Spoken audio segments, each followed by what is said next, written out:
안녕하세요, 여러분. 돈 버는 얘기하는 챔입니다.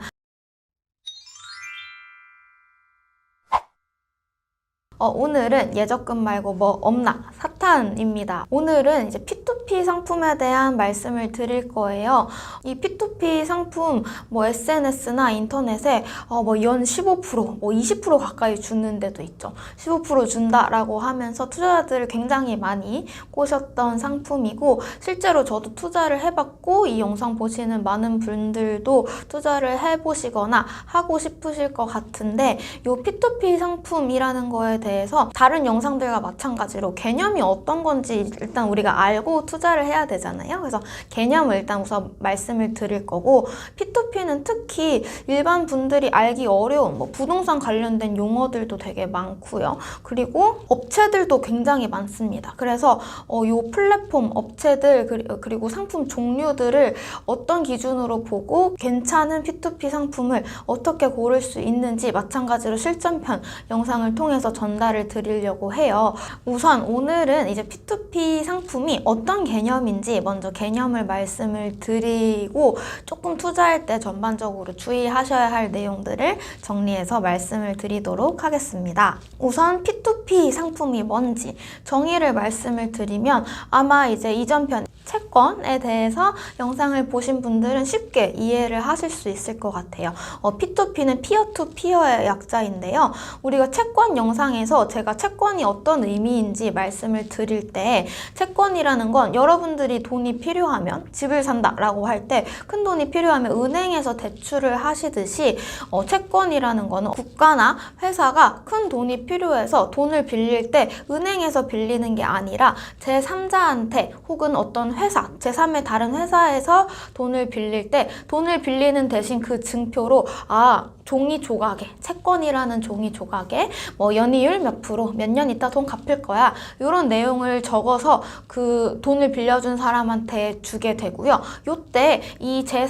채권이라는 종이를 받아가신 분은 채권 투자자가 되는 거다라는 말씀을 드렸어요. 즉 채권이라는 건 돈을 빌린 증표라고 이해를 하시면 돼요. 근데 P2P 투자도 이 채권의 개념과 크게 다르지 않습니다. P2P 상품 중에 가장 많은 게 부동산 관련된 상품이에요. 예를 들어서 용인 뭐 땡땡 지구에 올라가는 빌딩에 대한 P2P 상품이다 라고 한다면, 이 빌딩을 짓고 싶어 하는 사람이 혼자만의 힘으로 빌딩을 올릴 만한 돈이 없는 거예요. 그럼 이때 은행에서 대출도 받고 제3자한테 돈도 빌리고 이런 식으로 자금을 끌어왔는데, 그럼에도 불구하고 돈이 만약에 모자란다 라고 한다면 돈이 모자라니까 이거 빌딩 못 올리겠네 라고 할 수도 있지만, P2P 상품을 활용을 해서 여러분들한테 돈을 빌려서 이 빌딩을 올릴 때 필요한 돈을 마련을 한다 라고 생각을 하시면 돼요. 방금 말씀드린 대로 어떤 땅이나 부지에 빌딩을 올릴 때 필요한 돈을 빌리는 거일 수도 있고요. 아파트 담보로 나온 P2P 상품 같은 경우는 예를 들어 제가 집주인인데 제가 제 아파트를 담보로 해서 은행에서 돈을 빌릴 수도 있지만, P2P 상품, P2P 플랫폼을 통해서 여러분들한테 돈을 빌릴 수도 있는 거예요. 그럼 여러분들이 P2P 아파트 담보형 상품을 가입을 하신다라는 거는 이 아파트를 갖고 있는 사람한테 돈을 빌려주고, 이 사람이 돈을 빌릴 땐 당연히 이자 몇 프로 몇 년 있다 갚을 거야, 혹은 몇 개월 있다 갚을 거야, 이런 식으로 돈을 빌리고요. 이 사람이 돈을 갚으면 여러분들이 매월 정해진 스케줄대로 돈을 상환받고 끝나시는 거고요. 부동산을 담보로 하는 건 방금 말씀드린 대로 상품이 구성이 되는데, 개인의 신용을 담보로 이렇게 P2P 상품을 만들 수도 있어요.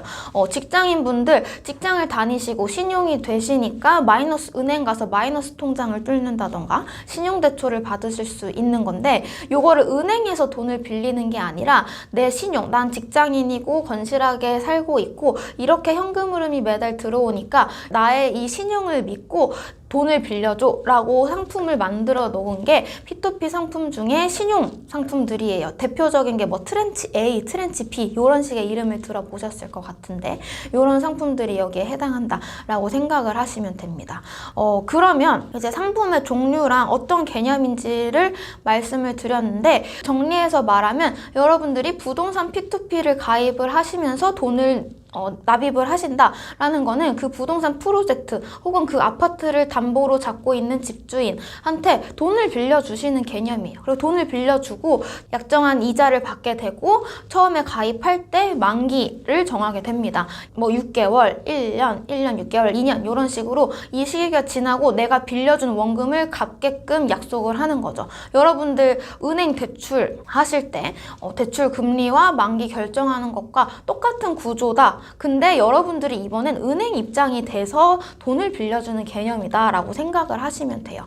그러면 이제 P2P 상품을 가입을 하실 때 여러분들이 가장 조심하셔야 하는 건 여러분이 은행이라고 생각해 보세요. 그러면 사실상 은행 입장에서는 제일 중요한 게 내가 돈을 빌려준 사람이 돈을 갚을 수 없게 되는 거예요. 파산을 한다던가 부도가 난다던가 이런 상황이 가장 위험한 상황입니다.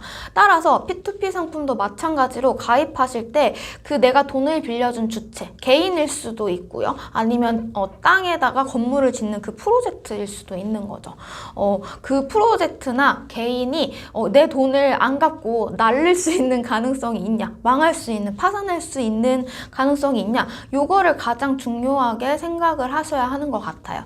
따라서 많은 이제 상품들이 있는데 그 중에서 이 위험도 얘가 파산할 수 있어 아니야를 기준으로 해서 몇 가지 상품들을 골라서 실전편 영상을 통해서 자세하게 소개를 시켜 드릴 거고요. 그러면 이제 P2P 상품은 여러분들이 은행이 돼서 돈을 빌려주는 개념이다 라고 생각을 하시면 되고, 이 P2P 상품 같은 경우는 리스크 요인으로 제가 아까 내가 돈을 빌려준 대상, 뭐 프로젝트나 개인이 망할 수 있느냐, 이게 키 팩터라고 말씀을 드렸는데 한 가지가 더 있습니다. 꼭 중점적으로 보셔야 할 게 플랫폼을 잘 보셔야 돼요. 여기서 말하는 플랫폼은 뭐 피플펀드, 테라펀딩 등등 이런 P2P 중개를 해주는 사이트들이 굉장히 많잖아요. 업체들이 많은데 이 P2P 업체들이 지금 여러분들이 일반적으로 사용하시는 금융기관들, 뭐 은행, 증권사, 보험사 이런 회사들은 법적으로 굉장히 빡빡한 가이드라인 하에서 영업을 하고 있는데 P2P 업체 같은 경우는 은행과 같은 기존 제도권 업체들에 비해서 이런 법적인 규제가 상대적으로 느슨한 편이에요. 그래서 여러분들이 회사에서 내놓은 상품을 믿고 투자를 했는데 그 상품이 망가지지 않았음에도 불구하고 플랫폼이 돈을 갖고 날르는 경우가 생길 수도 있어요. 그래서 요거는 최근에 기사들이 굉장히 많이 나오고 있어서 저도 눈여겨보고 있는데 플랫폼 관련해서도 여러분들이 엄밀하게 따져보시고 믿을만한 플랫폼, 믿을만한 회사에서 내놓는 상품들을 가입을 하시는 거를 추천을 드려요. 그래서 플랫폼 관련해서 그럼 어떻게 괜찮은 애를 골라요? 라는 거에 대해서 실전편 영상을 통해서 마찬가지로 소개를 시켜드리도록 할 거고요. 그래서 이제 실전편 영상은 이제 P2P 같은 경우는 3개에 걸쳐서 업로드를 할 예정인데요. 일단 플랫폼을 어떻게 잘 고르느냐 에서부터 시작을 해서 그 플랫폼에서도 상품들 종류를 굉장히 많이 다양한 걸 팔고 있어요. 그럼 이 중에서 이 정도 애들은 그래도 괜찮은 것 같다 라는 걸 말씀을 드리고, P2P 투자를 하실 때는 아무래도 제도권 은행에서 파는 그런 금융 상품들이 아니기 때문에 세금적인 부분이나 수수료들이 달라지고 투자할 수 있는 한도 같은 경우도 정해져 있습니다. 그래서 요 실제 투자하실 때 여러분들이 알고 계셔야 할 팁들을 마지막으로 말씀을 드리도록 할 거예요. 그래서 오늘 기본편 영상을 통해서 말씀드린 P2P 내용을 정리를 해보면 여러분들이 SNS나 인터넷에서 광고하는 P2P 상품을 가입을 한다라는 거는 그 여러분들이 내신 돈들을, 이렇게 사람들이 낸 돈들을 모아서 돈을 빌리고 싶은 개인이나 아니면 부동산 관련해서 프로젝트, 뭐 빌딩을 세우고 싶은 건물주님이시나 이런 분들한테 돈을 빌려주는 개념이다 라고 생각을 하시면 되는 거고요. 돈을 빌려주는 거기 때문에 여러분들 그냥 공짜로 돈 빌려주면 안 되죠. 당연히 내가 빌려주는 대신에 이자 몇 프로 줄 건지 정해야 되고요. 그다음 내 돈 얼마 있다 갚을 건지 만기도 정해야 돼요. 그래서 요 만기랑 금리 같은 경우가 여러분들이 이제 상품 가입하실 때 나오는 뭐 6개월짜리 상품입니다. 1년짜리 상품이고 연 12%의 금리를 줄게요 라고 적혀 있는 게 여러분들이 돈을 빌려주는 대가로 받는 부분이다 라고 생각을 하시면 됩니다. 개념 개념적인 걸 이해하시고 다음 이제 실전편 영상을 통해서 우리가 괜찮은 P2P들 골라서 5에서 10% 정도의 금리를 얻을 수 있는 상품이어서 잘 여러분들이 활용을 하시면 꽤 쏠쏠한 이자를 받으실 수 있을 것 같아요. 그래서 오늘 준비한 부분은 여기까지고요. 다음에도 좋은 컨텐츠로 찾아오겠습니다. 감사합니다.